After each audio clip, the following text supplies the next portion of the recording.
ఇది తెలుసా?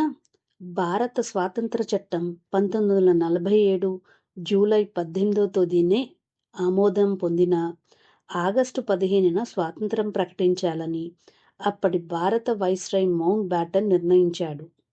రెండో ప్రపంచ యుద్ధంలో బ్రిటన్ మిత్రదేశాల కూటమికి జపాన్ లొంగిపోయిన రోజది. అందుకే ఆ తేదీని ఎంచుకున్నాడు బ్యాటన్.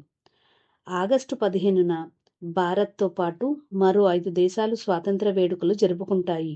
అవి బహ్రెయిన్, ఉత్తర కొరియా, దక్షిణ కొరియా, లిక్టెన్స్టైన్, రిపబ్లిక్ ఆఫ్ కాంగో.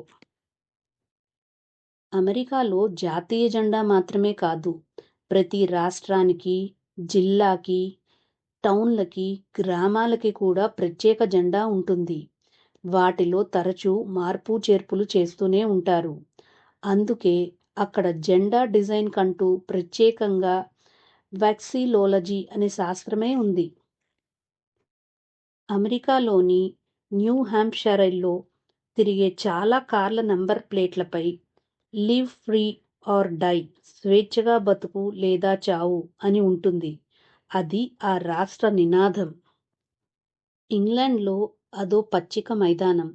ఒక గుర్రానికి రోలర్ని కట్టి దాన్ని చదును చేస్తూ ఉండేవారు.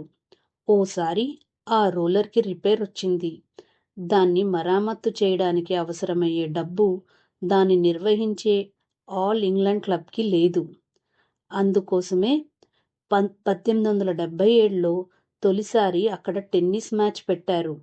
దాన్ని ఆ తర్వాత ఏడాది నుంచి ఆ ఊరి పేరు మీదుగా వింబుల్డన్ టోర్నమెంట్ అని పిలుస్తున్నారు.